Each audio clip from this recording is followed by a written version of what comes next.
Después que pese de mamá me va a ir a ver cómo pasa. That's all for us. Ya voy a leer ya. God is so good. Hallelujah. God is so good. Hallelujah. God is so good. He's so good to me. Hallelujah to us.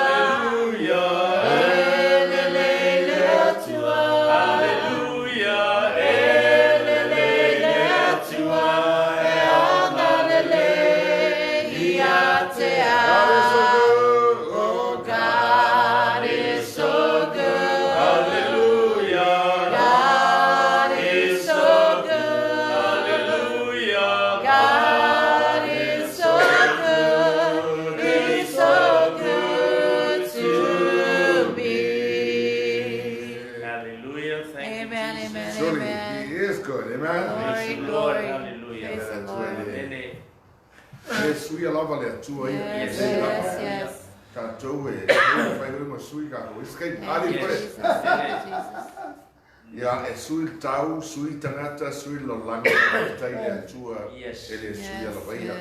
In fact, the book of Malachi, chapter 3, verse 6, that I am Jehovah God, that I change not. Ele sui ala atua, e alofa la vaia ia atua ma, e maoni fo ia atua, o te loa tai totasi tātou mo mawina le leo le atua. Yes, hallelujah.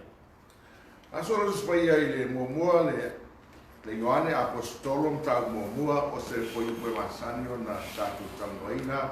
Mas agora ele foi tau iai. E mais então foi tau mua o atu e foi o iva. Aí. Apostolo Ioane tau mua apostolo tau mua ali foi o iva. Lá gato foi tau falafel fo iai I mai ka fai ka patas, mo la apostolo Ioane, I am tau mo I fa puiva tatu fai tau vatasi, fai tau. O le mea sa iai tau le amatanga, matu whanu longa iai, matu baba ai atu iai o matu mata, o matu mata matai, tatu tango fo I o matu lima iai lo kou le ola, na whaalia mai fo I le ola, mātou wa ai atu, mātou mōre mau fo I ai, maua mātou tau atu I ate o tau le ola e whaavau, lena sai tamā, aua whaalia mai ate mātou, o le mea lea na mātou wāma ai I ai, ma whaanongolomo I ai, mātou te tau atu ai ate o tau, Ina yo to mafuta fatasi mai matou. O loo matou mafuta fatasi fo yo atomo nalo o Yesu Kristo. Matou te tusiatu fo I ne mea ia te o tou ina ia to toai lo o tou fia. Lene fo I te whiau na matou whanau iai mai a teia. Matou whaelo atu ai fo I te o tou. Malama le atua, ai le ai lava se pūruri a teia, a whai mātu, tātou mātuta whatas maia, a sa vali tātou I pōriuri, o tātou te rai, o tātou le whaia fōi, o ke tāu whirai nai whau nai ono. Pe hon tātou loa le o Ioane Apostolo, O ia foi le Ioane le so o Yesu te loa na tusia tuso Ioane Evangelia a Ioane mtau mua ma Ioane lua ma le Ioane tolu ma tusio wharinga tatou te loa foi la pena o ina o Ioane o le Evangelia Ioane e le o se sinopi e tolu tusia sinopi ma Teio Luka ma le Mareko le winga lo sinopi sa tu sia me na ai la to common view of people a Ioane le vo tatu te fa longa Ioane e tau tala o ia nga I tua I le amatanga o le atua soi fua it always goes way back e te mana fo I le Ioane Evangelia mo fa ma Ioane sai le amatanga le lo, lo kou sai le atua le lo, o ia foi o le atua. So, e alua i tua tusu kenese, a e wawa tusu kenese, na whaia le atua le langi ma le langi i le ama, la matanga, ia na manatua la, o Ioane e alua i tua, le lana e tautala ma Ioane na apostolo i, o loo tautala nga i tangata o le numana i e whaola ina pea ma whaapopoina i tangata o e na wawa aile ma malu ma le mata mofia o lea. Lona winga tau mai Ioane, e le o suia le whiau o le tala le leipo, le whiau foi mai le atua le amatanga when he talk about the very beginning, he's talking about the old masters o le whiau na walo ia au pero perfecta. Whamela Ioane, atalia tātou Iesu, wa vei tātou whatasi maila tau e na lātou tātou mai. So we are part of what John is saying. Lo tau tala e tasi ale whiau lea mai le tua mantua. Lau perfeta pe fo tusio e peru e fetau le peru mo. Whamai na whaari mai le tua i le rolangi e ale le au perfeta na lātou valo ia malatou tau talaina whiau mai le tua. Ai whai mai lai e tuso e peru, whai mai ua whanau mai Iesu ua atoa i ai mo li mau o le au profeta mo le tuso le tūla fono. Le mai Iesu o te rei sau e whaaleanga tūla fono ana o sau e whātau nu o le tūla fono i ate. So everything we see now in the New Testament was the Old Testament combined with Jesus o mea uma e whinarai le atua lea wa iai Iesu ke viso lo tātou Faola e vaila foi upuna e tolu. Mai o le mea na mātou vava ai ma whanongolongo i ai. Mātou ta ua tua i ate outou. Ina i outou ma futa whatasi mai mātou. O lo mātou ma futa whatasi foi o le tamā. Lea atoa malo nalo o Iesuke. So when we accept Christ as our Lord and Savior, so we are part of the people that John was talking about way back. Amen? Amen. So on the mauna atala no Ioane ele tala noa fo ele mena va ia tangata. Amen. Pe o luka ia pe o telo ro mo luka mena fa lomo iai ia ma taio ma reko ma o Ioane ese ele snopi la Ioane. O Ioane ese lan tu susinga ele tu sia ia me ile tu letino. E tau tala Ioane me fa lea. Fa nga so John is not a snap. But like the other three, la tafa I tau lai fa pule fitu. E ui fa ro pueva, mi mai ka fa ka wa ko le ko yuma tuska. Mo le Ioane apostolo la tatu wa ai la ile mala le tau tala e Ioane ai fo ile Ioane mo me fo ile.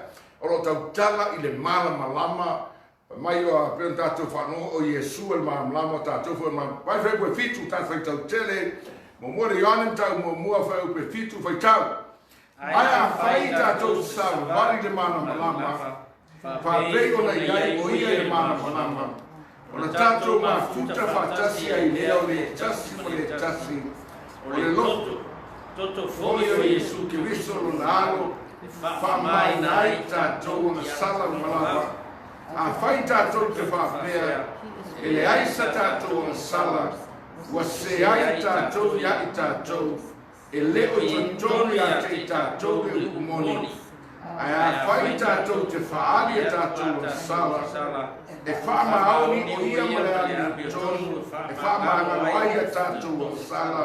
Ma whaamamama ia e tātou a mioni o tonu malawa. E a whai tātou te whaapea. Tātou tele ia na sala. Tātou whai ai o ia pelo. It's very clear, very easy, and very understanding if you notice how John is witnessing about the Old Testament, and way far back. So,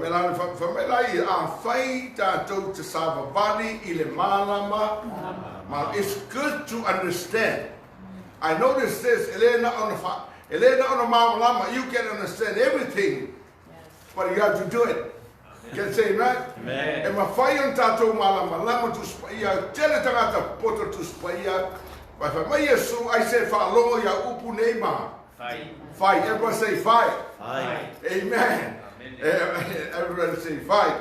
This week I was dealing with God and pray for our church and pray for myself because nga tulo tangata ape wa mawalalo for often when it karo le kua all his conclusion within his mind, but we should when we are down o langa fa le nganga o langa e pe ya o le ka ya le fo malulu e skai me velai e skai me fai. We need to understand that. Amen. O pu ngai le me fo e le me fo o mea ka ko mai ya na ye pu ngai le lalo alo langi o ta tau langa ke shana tau on ta tau mala malam. Last week I was dealing with the fruit of the spirit. Fruit of the spirit is ngake mo ale alof. Ele ma fai o na tatu va ia fu o le nganga pe a solo leilo la. Can say amen? Ele ma fai lava.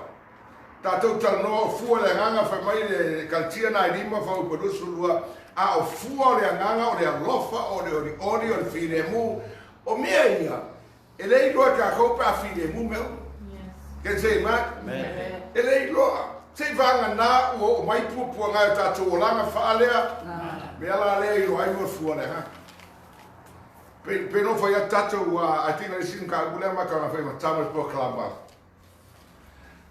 o me ala fale nga o me ia mai le tua ele lo ai o le alo la o me le alo foi a o me le alo tau no tu spaia ele lo ai o e po se tangata ke shano fama Pamaon, ko te lo me lo atanga o fuo le nga. Fata ai mau chinoa ai alu tonga va o pe o matou manu. Ai la au foi ke la ko ke le ro po le o wa lango fa kasi mai se la ai ato. E pa wa me ke lo ai la o whatever ai on the fuo. Can say man, you can be wrong ka wa ya tu la au ola. Pe la o siusi fo yo na la ai Ye kai mi pe fenumi ai la wala. But one thing that them find say pe ai fu le la. Ngai lo ai le o le la au la le. Pe me fo Yesu elem fai la au le fu mai fu le anga le pe la anga fu mai fu le. Mai Yesu o yo to fu tele mai. So I was reminded this week again and again said o fu le anga ele e va prenga un kako fai kalku spai un kako iloa ele ma fai o nai unta ta singa kako I fu le nganga pe ale ai ni pua ana I pua nga you know pe a o mai nga lu winga pe fai ngata o ile lo ai le lofo tanga tai le tua na fe siri la u farsai o le ma tai una do su go fa to su mal fali nga o ke lo mai discussion of farsai o fa fia po dawa o e feo nei tu la fono ya e sili a fa mai su mo ya lo fai loa love God with all your what Your heart. your spirit, everything lua a lo fa I lo tua ta u tele me e lua. If you have the master commission and a great commandment, those are very good ta u tele me mai su mo lava e lo fa I le tua ma lo toa to le la pe anda tu te moi no foi fu le nga ele ma fai o na geri mai fu le nga pe ale se me e te se no wala never. Praise the Lord. O telefo kai mi ka ke fa o le no fa pe fi de mu me no it never happened that way. Ele me foi na fa mai Yesu ele fa mai Yesu solo le me amo fa mai Yesu Pero foi nga Yesu mai lava. I think ficamos kasi le Yohana suma le ono we told su tolo I think mentioned the other day. Evangelia Yohana ta was su ono we told to mai mau fo yo to ya. Somebody read that Evangelia Yohana su ono we told su tolo. Somebody find it out. Evangelia Yohana. So kako olanga la fa le nga. I mean ele po ka mai no. Ai o kai me e tofto foi nai ta to pe su ai ta to o tai me o mai pua nga o siri la ya ka ko la me fai pa mai puma. I always get down on my knees and eu foi que because eu foi que abra ko e da foi mo ya to e kai me e ma kwa fai ka nga ani tai O ke lo ke mi a me fin kapi o le fe o e ka o mo por eso but you got to get down on your knee. Me ka mo ma to su to lo le. Te ko ngai ga yo fa ta. O whai atu nei mea ia te o tau, e maua o tau i pōpō ngā. Fa ta. A ia lotu tele o tau mo no manu māro mai i la langa. Okay, I know ku ka na. I read that out Thomas that I read. These things I have spoken to you, that in me you may have peace. In the world you will have tribulation, but be of good cheer. I have overcome the world. See, I mean, que lo falo pe. O es que pica que falo es mejor. But this is where the words that come out of Jesus' mouth. Ele fe mai Yesu solo lelo langa kerisi. Kerisiano mai mau fo yo toa. Pupona. Ao mai la pupona tato roda.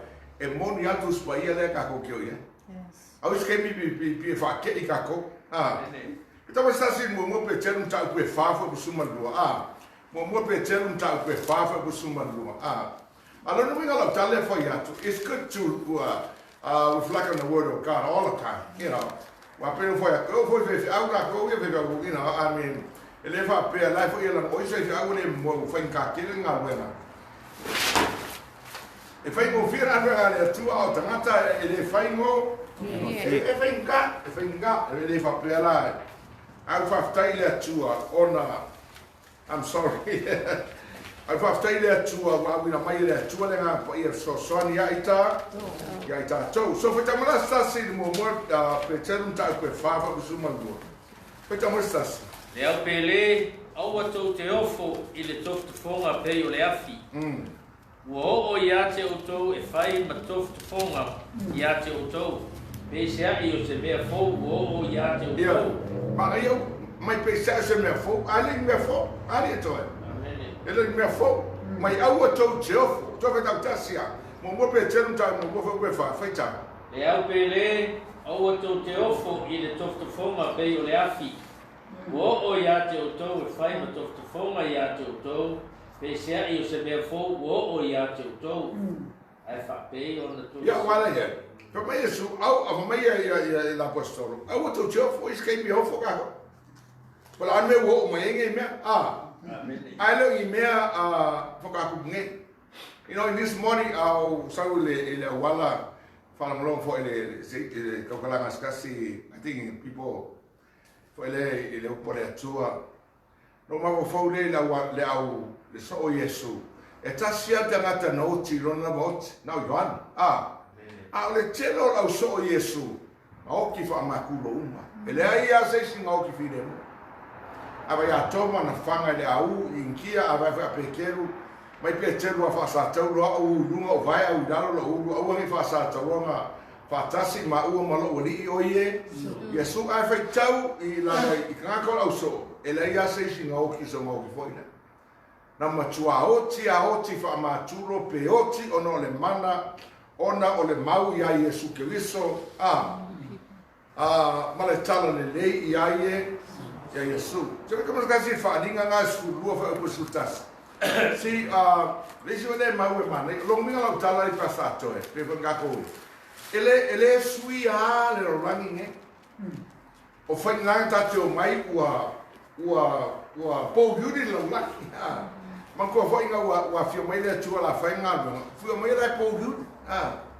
Ele va pena a vermelhos para ir saso ona numeralo lalo lang ai va train feita man manga le faringa sulu consultas feita feita tel Ola to man malo ia te ia ono le toto le tamai mamoe ma le upu la to mau wala to le fa pale pele ina fo I lo la to ola o I le ot vai lá to le mana ia mena na manu ma lo la to no mela ono toto te mai ma lua o la to mori wele ko manga la to wola wele ko manga la to wola when you know Christ that deep down there eu foi lo wola wa ele ko ngau ya e u Paulo ngau nga e duas fulu a ver duas fulu vai pe duas fuma to ri fa mai la vai pe mai ia Paulo ina ai o te a fecha mai no fa e duas fuma to mai o fazino mai foi tamo está assim na brena na duas fulu Wait, time of let's say 22, 23, 24, and 25. Wait, time of sas.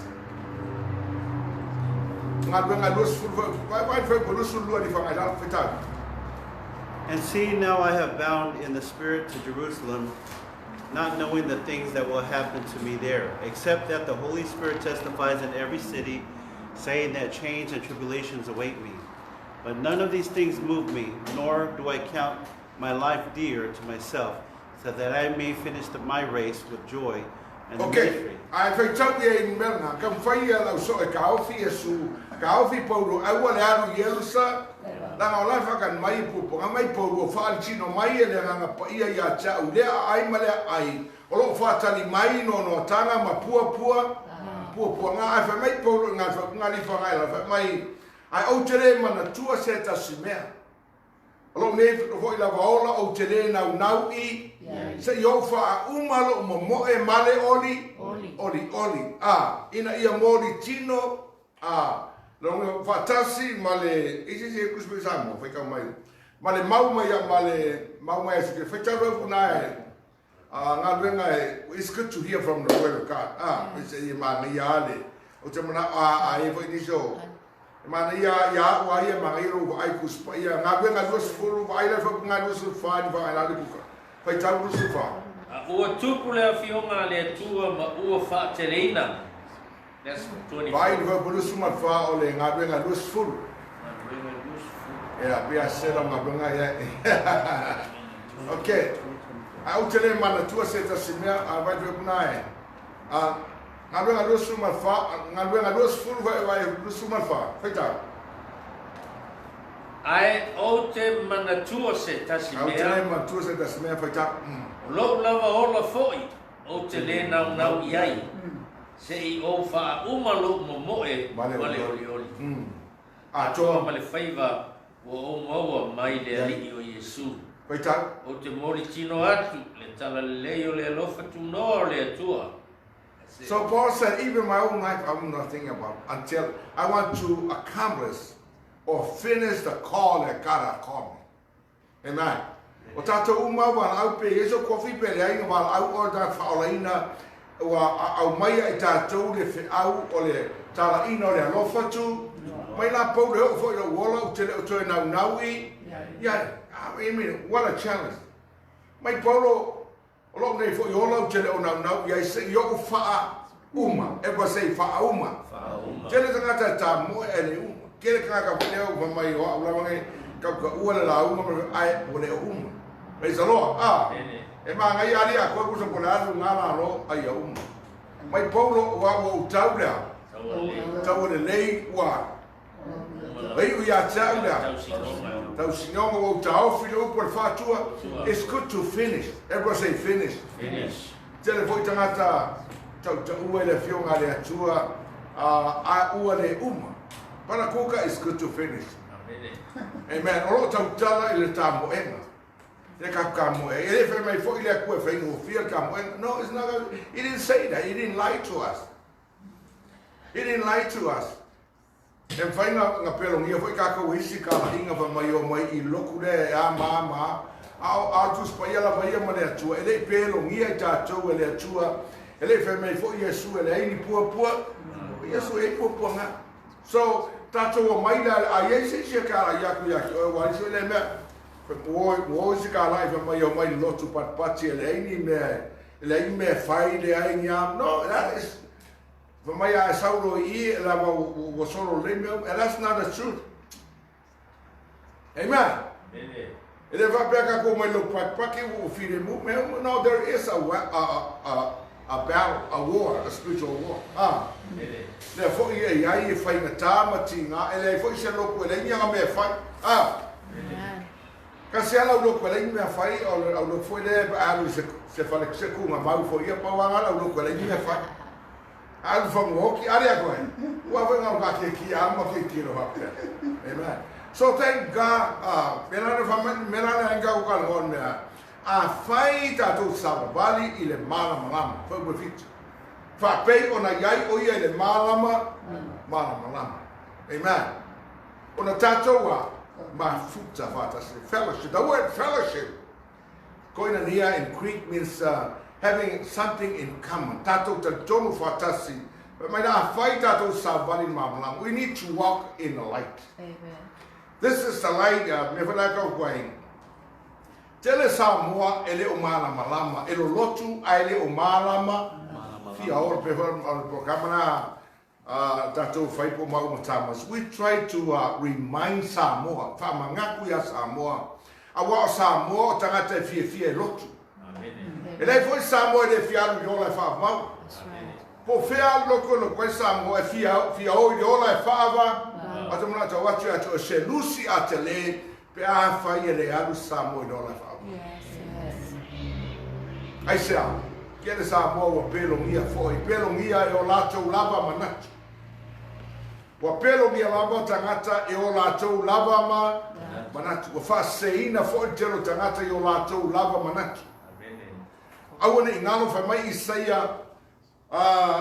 Isaia na lima suma lima fa upwe ona di fa ilalo yo to sa iri manu o mafai ona wala au manu o lata mai oia ya la fa ile wa mi o le angalo nala ma le tangata nga sala ila fa iona ma disi le mero fa fa ka kere manatu tangata Yes. wa fai manatu tangata i tu spaia wa fai manatu fo i tangata ile fato numa tu spai man tuor polo inga ole koe komiste fa mai Yesu ya auto wa watu fo ya lato faia me wo faia toia Amen. wala ya lato faia me wo fa. So we are here not to teach you to understand, but you have to do what God says. Yes. Whether you like it or not, we have to do what God's saying. Masano dato sheinga fa upunga e lusutasi ole matayo na fitu fa mai Yesu. Ele sawa tu lava ile malore langi la tu uma e fai mai ata leli ie na le na te faia fina ngalo lo uta tam fa mai tangata leli ie na matu fa malo lo mai loa fa mai lo suafa na faia iva venga i mato o suafa foi na mato tu biaite te moni a mai Yesu o ese aku o koe o le mau le foko fa lo mai lata. I often discuss with my wife and she's like, man, seems like we Pentecostal like this. But that's why you take me, everything is coming to a light. Telephone, tangata you pick up my TV, or must hear from Thomas. Well, we live with tangata le upo le two of my plant a seed, plant $1,000 seed, $2,000 seed in the Bible. They say money. What's up? There's no other time God is bringing everything to the light. It's not everybody of them. But most of these televangelists is more like money. It's money. Everybody say money. Money.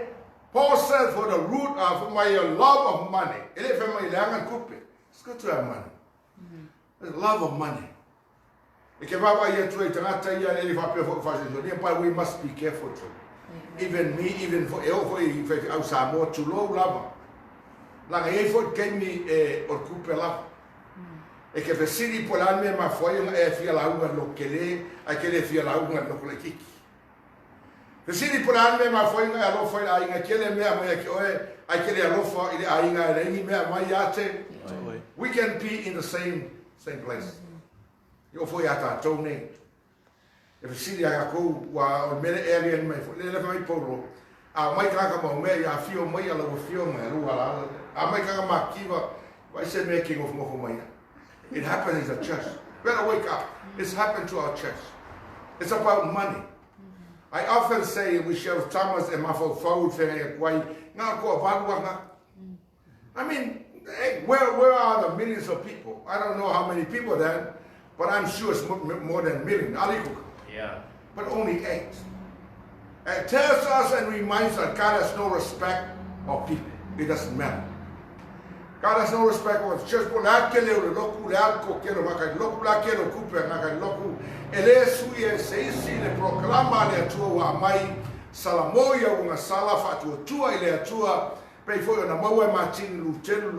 He found out that the just is saved by faith.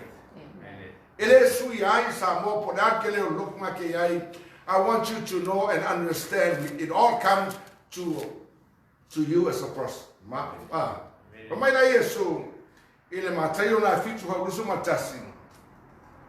Ele sawa tu lava i le langi i lato ele sawa tu lava i malo langi i lato uma e fai mai a cha leli ie. Kuka para kuka te lati atrapa atoe. This has been bothering me for many years. You know, Yara asked me when I say, it could be me because I believe in healing. It could be me because I believe in the power of God. Of the city, so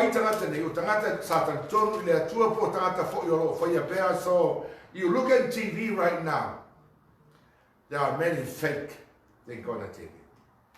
I mean, and say, man, I say, no, not everybody, but thank God there still are good faith out in the TV. General evangelists. But if you watch that, it's all about money nowadays. You gotta what's up. If I bring a foot out, when I fight that to salvali malama along the winger, you tato walla in the malama on the winger, you tato walla in the two sola or onga two sipa. Therefore, I tell you, fight in a year. So sorry, my little tool that proclamale and Fasamoa. In a year, Moa for it at Samoa, Oela to Tele Malama and Alberta, the Avanoa. If I know more idea, Fiona, like I tell us some more Fiona, all I thought about are the city if I pay fair. How can I go to heaven?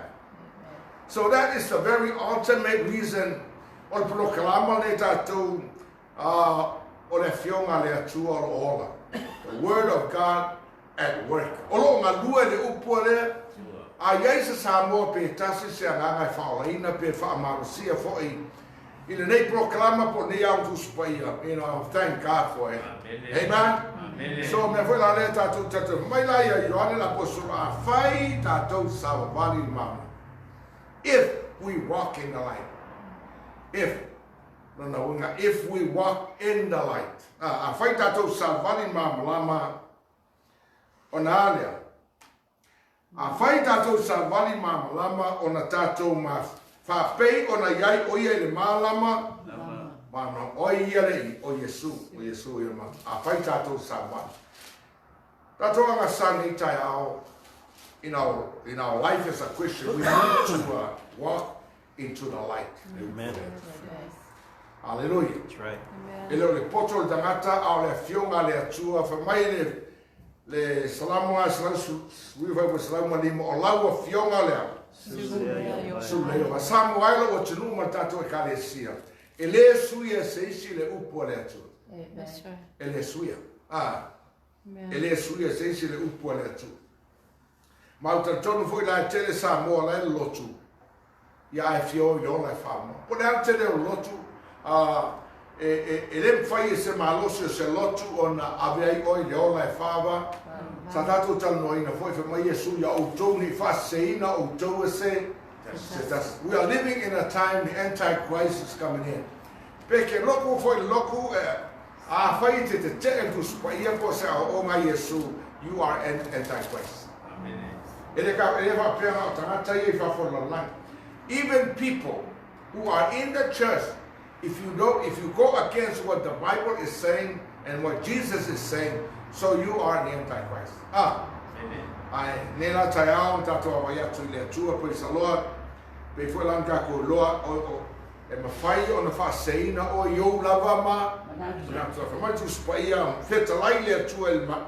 Ile Isaia na lima o manatu ele o toma o wala ele o toma fa peio na maurunga le langi fa pe fo yo na maurunga manatu le atua yo tato na tato wa nga sangi ta tato la fo yo tato manatu amen a tato sa idi le atua poleale manatu le atua le manino fo tu spaia e a wala tātou te o i ola e whawawau.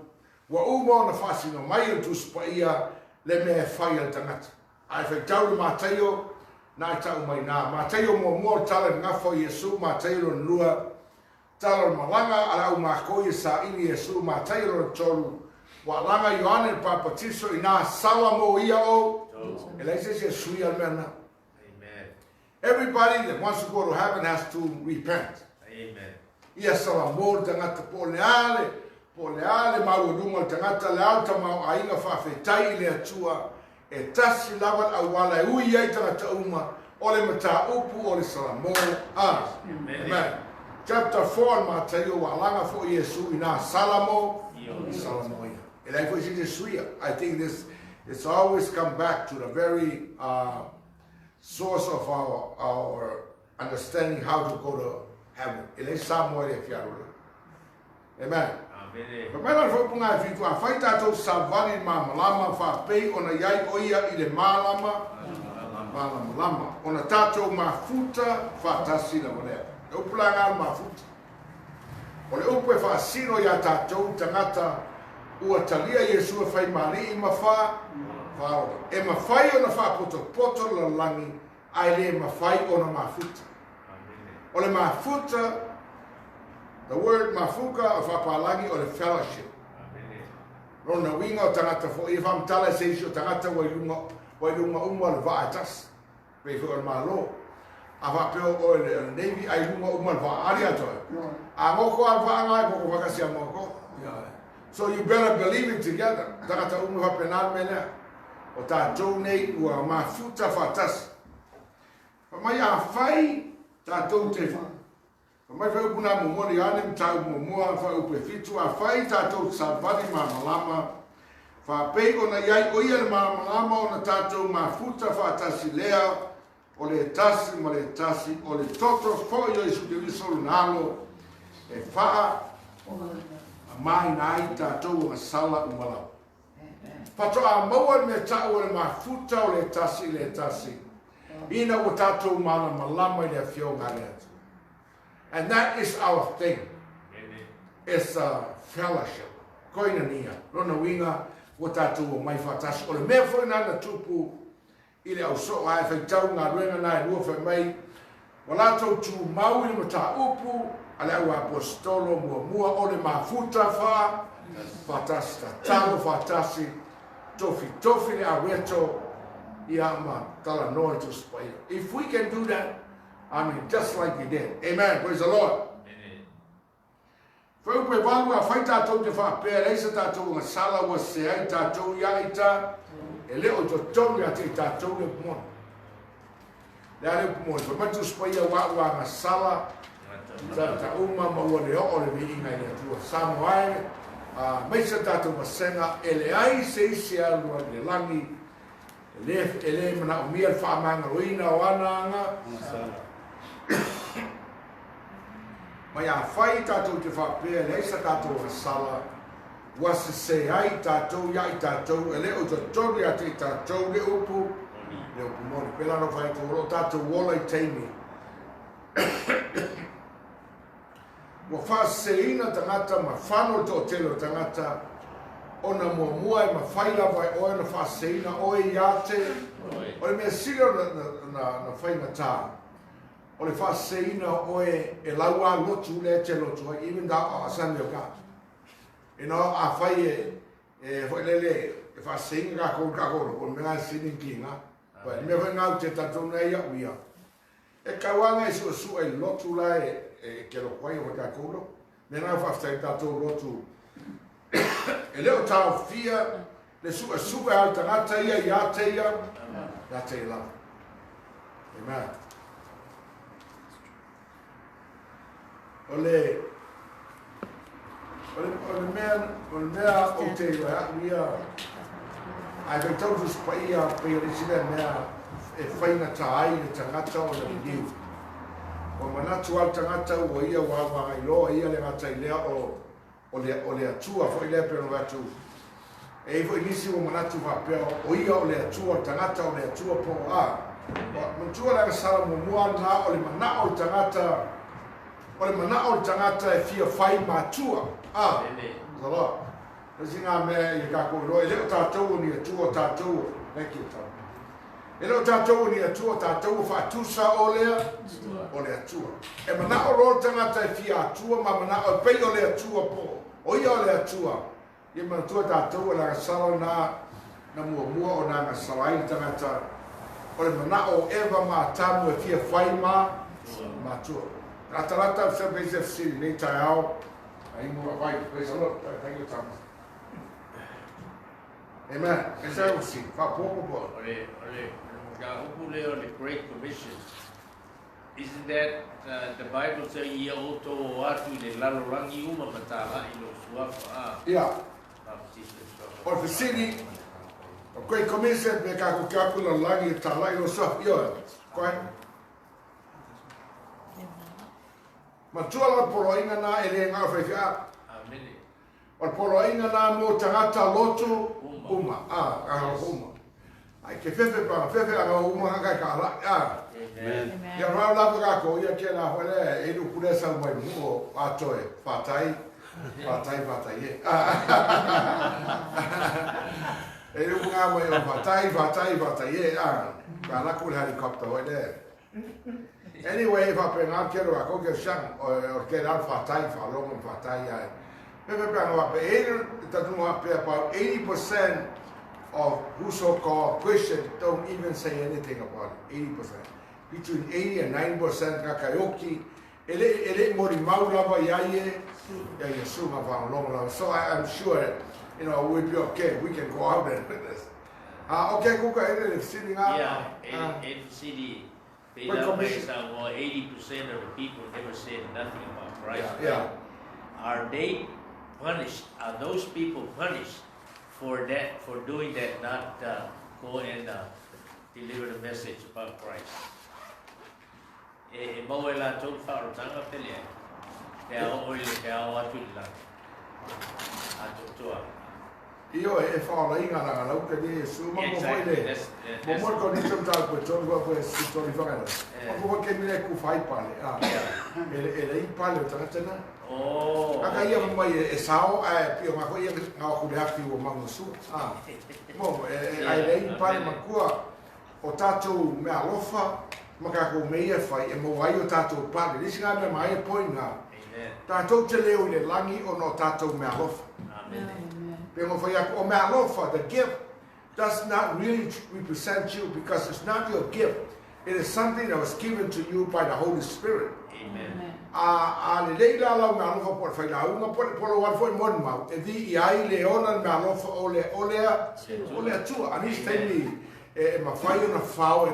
always talk about a word foul. Le being all that. I tell you, I call it foul. Wa le la una lesi va peoia le lei o langa la una al misi ga po lang fa ya o mo. Ele kaunga ko mo me nga o le mita e le o sau mea na no fo. Le mega ko ke mi kai. O fua o le ngam. Wa o me ia e no ai tatu uma lama o tangata faola. Ele ma fai o nga fua mai pe ko fa ala na fua le ulu. Ona wole mawhai le ulu o na taofi whamamianga mai le ele e kaulanga le au. Ke no mele da o fua, nga la kule o fua ulu. O fe me fua mai ulu. O la la. Ka mai Yesu ka koua. O la la ka kou. Mai Yesu wa ngel vingi mongelo ka maunga lua vengeia a o toua la. Ka kou la la. Ka kou la ia e lo ai fua ka la le tātou e fua mai.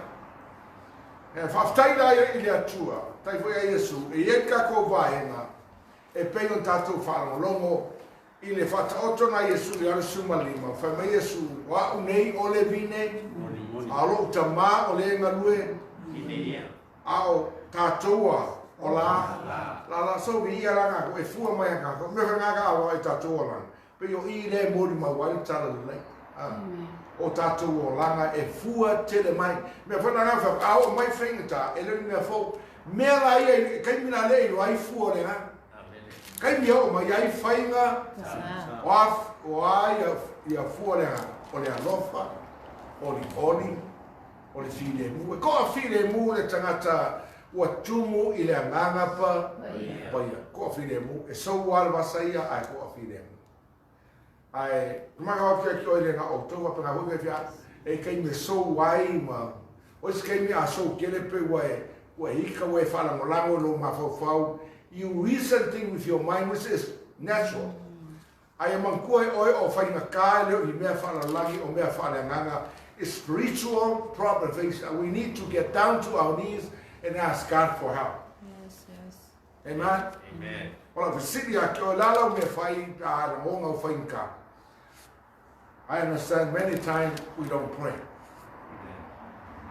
Masa ni foi au foi ya kalo mo ka ko ai ngau. Nga ke no e kai mi. Ai kalo fa mu ya ko e a o ai no ku ka ya skipi ai no. Abi we are human being. A to e. Ya ba ku mai fa ka ko kalo ka ko ai ngalo. Ya. O ko kalo ya ko fi ai fa mu ya ko e mo no fa ngau. O aku ya fu ke ai skipi ai o so dis ai. Okay lo na ole tu sila ka. Amen. Ye mani o ka ko chusiu akele a o ka ko na. A ngai mea lai. Kele fa manga lo ngaka. I mean, how long? Ni ka ko. O mea ia ele am ke no ko ma fofa. A pe mo fa ya ko mai lo kensa. Ele ai yo nga tinga. So se mai kinga makau ki ele kinga fa kinga mo states for. Well, I said, right now, if I pay a foil, I'm like, you tatola, it ma quica, or le locoleana, or le famangalo. Ah, is it, man? Men are working in the moment, I kill a woman. Yeah, ma come su ai le famangalo, che le hanno già le fama. Can say, man? Did he say that? Did he really say that? Amen. Of course he said it. You don't have to go to the university to interpret that. Leo fa sa mo kus pa ibe fa ya ku. Mai Yesu, mai kai kwai. Muli lua ngake lo mai Yesu ai vai ku le finge ma o yai kwai muli. Mai foi ai fa sio ngaka we, mai Yesu ka walo wika lo usa mo marina wa e fa sio kita. How many of us believers ela lava o fia ma singo la ke ka ngaka. Kere fo kaka ye oki lef ka nisi oki. Lef ka nisi o Afghanisi o wote tangata ele fa mangalo. I mean, we bring flowers, we bring money, but nkako mailea ala walking. O kero isi ngaka Afghanisi o nga ye po kako matu fo. O isi fa ngaura lava ele ya lo fa maku ya Afghanisi ba ba o kiron ka mafa ko asau o le ba mau ki kamari ni a working out. So that's like part of life. So tato te wa e tam tato ba ni o mera afa ko balu tangata fenga tuai. I wonder, God, how many people are not generous. Ko ga ko fa no Mateo na fitu fa u pelu sima tas ma Yesu. Ele sa wa tulava ni malo le lagi la to umo e fa mai le ni ie. Rona winga tele tanga Samoa pe ku ye sia mu o ka ko Samoa la le fa Samoa ku e to tele Samoa la fia o loko mo ka poi ai o tonu la to tele mo le o la fava ya eso ta to mo na tu fa pe o le o ke lo go to church but still you won't make heaven. Amen. Unless e ke o ska e ku spa ia mai su wa ne le ala moni maleo. I often said in my programa le fai, ele fa pe aquele loco que ele foi a wale o la, no aquele a lotuia. I tasia la wale o yo la fava, fava. Como isso a fa fela pura ma, no, e kasia ngau Yesu. Ngau Yesu la, Amen. Amen. Ngau Yesu foi ele fai esse ya sala a oi de. Yeah, amen. Eu fofo, ia pe ma fofo, loco, la ngala ya. Anybody there. Ngau Yesu foi lá, la se fu pura whatever ma. Ya ma pa la, era o nga sa mo chane. Ma se no na programa pa la fa cha. Pura pa la, of course, in 1850 or whatever. Yeah, whatever, po fe na eve vai sa pa ni sa pero la kala. Ya maricho pa la wala wa pa la. Ngau Yesu ala yo. Only Jesus qualified to say, I go and I will come again. We're waiting for him. Matoy.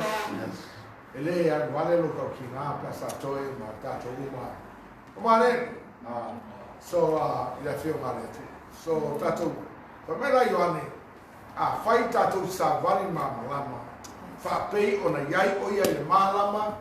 Tato mafuta fata. There's something about in the light and in the gospel of Jesus. There's something inside us. Kia le fo loku e whai aku le mea, whasa aku le mea, whasa mai le mea. Seems like we are under bondage. Amele. But when you come to Christ, you are free indeed. Amen. Whama Yesu ni ane na valho to sumalua. He shall know the truth. And the truth will make you free. Amen. He said, He will make you free. There's a difference between shall and will. Amen? Amen. Hallelujah. He will know the truth and He will make you free. Hallelujah. I find for na beta po inga me poro kaita to fayatu le me, you know, to qualify you, you know. But mangaya le tala le Yesu, you come as you are. Amen. You come as ma Yesu o tele saumo e amietonu. Ana o saumo e ngasala ina yalato salmo. Amen.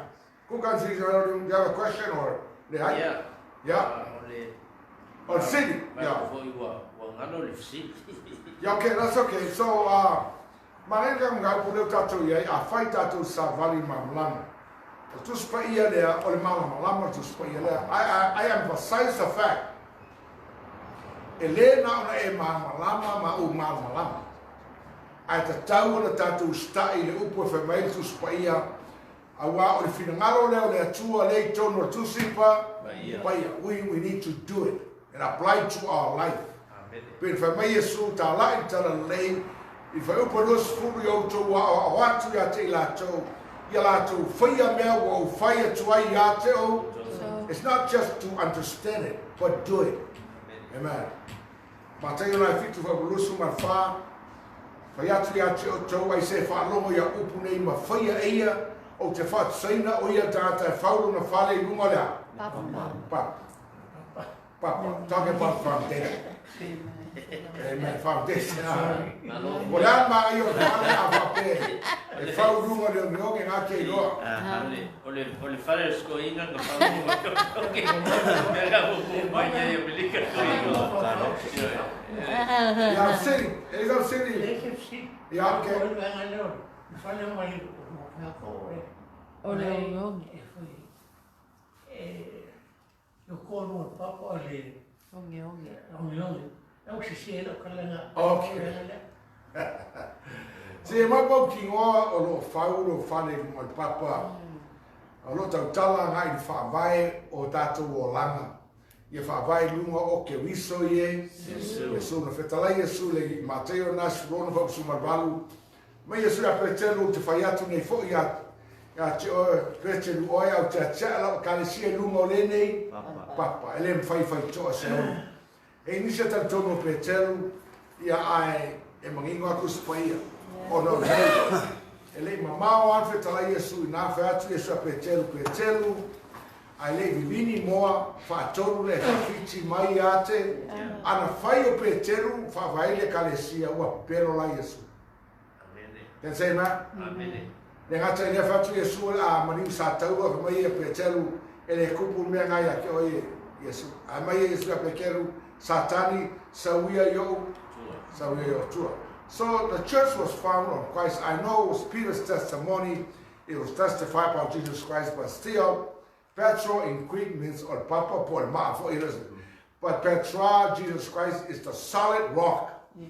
Ole kale sia fa vai lunga ole Papa Mausali. Yes. E fa penala tato fatu tranga tato vai kale sia. Tau fi mau lo fa o ta. Tau fi mau. Mai polo na lua tangata lo fa tala winga work unto it. Lo fa kanga wa uma fai aielo me fai ma me fai tau tu spaia ta talo ile atua ia mai tu mausa yo ila. Yo mai yo ali tai na mai lo fa ka.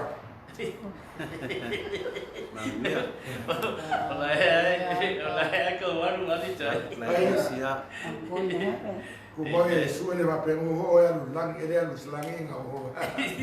Anyway, it's good to understand. I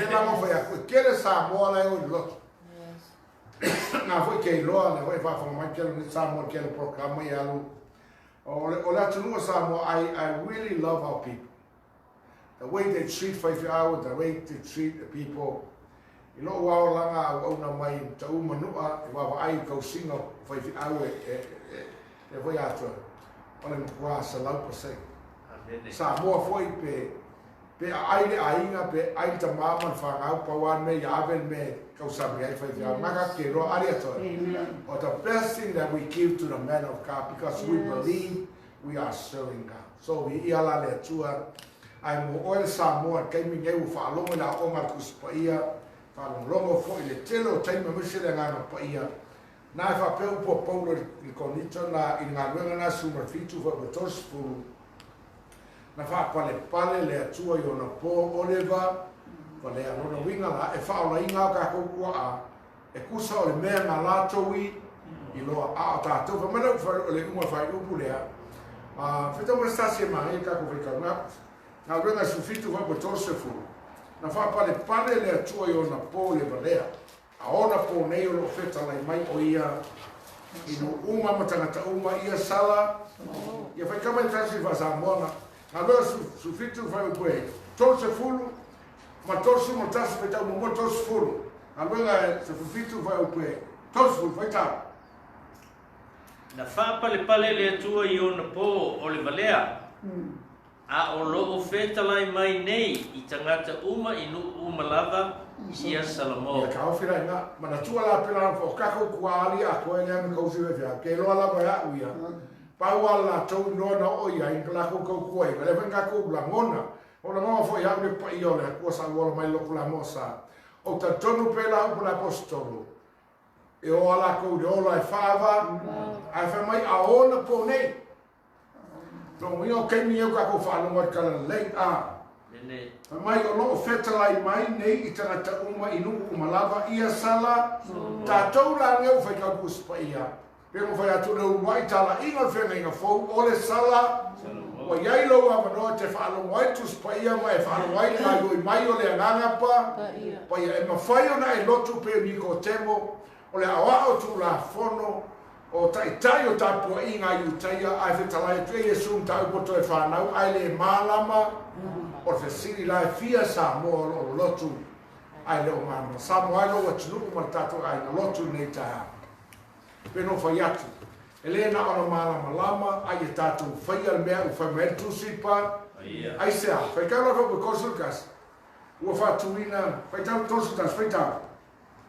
A wā ua whatuina e ia le aso e wha masino ai le rolangi ngā runga la sufitu whai pe tosutas.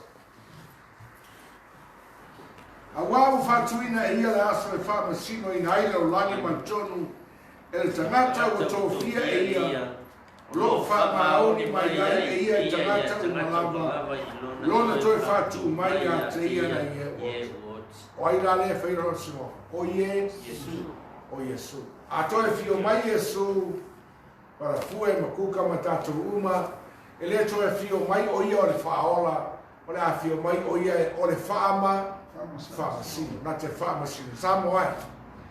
Pe te lotu po whea te lotu ai e loa e iai le whaamasinonga le atua lo o muri mai. I le tusio e pēru e inga whaupu e nusu mafitu pe tō whia mo tangata uma e tasi la tō woti a muliane o le whaamasinonga. There is a judgment come a le atua iai tātou. Ono winga nā whaamasinonga pe no whaiatu in our honor to Spaia, there's no general judgment by the Kyoki law. Evam Snow Alia too. Anyway, Etawa Tele in the Tato Tunu Samoa. Oile were found Molongo, the Fion Alia too, a leaso, leaso, Eva ITV, while the morning of Mayo Langa Paia, at a tower in Hawaii, the Upwala, the Upwala too. Ava Saba no Iletu. Amen. Io avisa no ile tu lava yaso te fala morango ai lo ta mai maro poto avisa no ta tala lo loto ya Yesu ina ya be Yesu fai mo wali mo fa a yesa mo e fiola avisa no ile tu I would avela ta po inga pe o se tu ya just give God a chance. Listen to the word of God fala mo longo lo po le tu ta tala lo loto ile tu mai fa patu peno fa ya tu Fai mai Yesu lana whaftaina i li mata Yesu matasi fa perusu lima mai o te whawheta iatu i le atua lo tamā ina o ia ngā tia ia mea i e popoto mai a tamamai Au ia whaalia I tama vale. Vale, vale. Wai tama vale nā te ino. O tangata wa te talatu la tō loto I le atua whapatu le atua ai. Wa ule ni. O mena tupi a niko temo. Pen tō loa. O tai tai o tapo I ngā utaia but he had opened his heart to what he saw. You know, o vai o iei whai longa na whai Yesu o le whapoiponga I kana I Galilea tau puerua Ioane. Le ngata I lea whaasolo mai ai. A o tala noa Yesu, Yesu nako ma Yesu nako. Na ofo tangata I le poto o Yesu a o tala vau lava lona o langa. Na wanda ai nga. Na whaanongo longo ai wawa I Nikodemo. Ma ngā rue ai le ngā pa I a Nikodemo. Na mafu ai na alu Nikodemo I a Yesu le po. Pai mai na tala e le mawhai tangata na whai I a mea. Se vanga na o se maniu mai lea. He finally believed. He went to see Jesus. If I pena fo I nei tuaso, e ma fai una lu atu le ana pa I lo loto lo fa longo le upo le atua, o tantou le o sau foto a fa longo fo le upo le atua. Ai a vela u fa longo ma lo mata I la waina ma la o tu spaia. Ai mai se o lai musu le ana pa I atua. That's what happened to me. It took me a long time to listen to the Word of God, but yet one night I find myself with God in a different way. So I said, Lord, I believe. Amen. I think this is one of the enemies of the gospel is the unbelief, spirit of unbelief. Some way, the talo loto le yaso, mai Yesu ai se territorio. Yeah. Wau whapelava na alufa mai o le atu le langi wa iau mai aino na tali e toa tasi. Ina ia le whano se tasi o e whaatua, meaning believe in Jesus Christ. Whamanuia mai le atua ia ti o e whai mai tātou matua, a whai tātou sa vale mamalama whapei o na iai o ia mamalama. O na tātou mafuta whatasi lea le tasi male, o le soto foi o Yesu, lo na alo e whaamanga lo ina ia tātou anga, a whai tātou whapea leisa tātou masala, wa se ai tātou iai tātou. Le o totogi ai tātou le upo moni. I believe that we are sinners unless we come to Jesus Christ and we repent. Allow God to come into your heart. Tatala lo roto e ulu whalei Yesu, whamai Yesu, e whalinga toru whaipurua sifuru. Au tau tuatu le pui ma tui ai se whalongo mai lo ma tatala mai whai to au tau whale ma tasua mai a oia ma. If you can only give Jesus Christ an opportunity to come into your heart, and He will sup with you and you with Him, exactly what He said. And I believe o tantonu se teimi a fiu ai Yesu se loto stangata na te whaia mea te. That happened to me almost 50 years ago. Lo lava o langa ai whamanuia mai le atua ia vea Yesu e whai whaola ia te oi nei pō. Tara le atua ia whamanuia foi le atua I tātou kalesia ia whamanatu pe ia te oi. O le atua lava ia e le suia se tasi mea whai le atua. A whai tātou savali mamalama. Whapei o na ia Yesu mamalama. O na tātou. There's something different about being fellowship with God. Whai o nei pisi lotu ai ngao lo lotu. I offer the Spirit of Christ, the Holy Spirit today. In your heart. I whai tātou tāu le atu ai whaftai lo upu nei tā. Jesus, hallelujah. Hamunia foi mātou o lotu nei tā au le rie resi. Ne foi lau ona lo mātou rāwala. Is foi mātou kalesio mātou re whatasi o malanga I lea mea mea. Ai moi mātou a tō mai ro whanongo longo le wa fionga le atua o whea lava ia. Ia oe le atua maua le awa noa le li ia. Tala tuai o lātou loto I atua. Wa oe lava o le atua le liu mai e tusio e pelu o Yesu Keriso le liu o I o le nafi ma le so e o lava I whawau. Amen. Amen.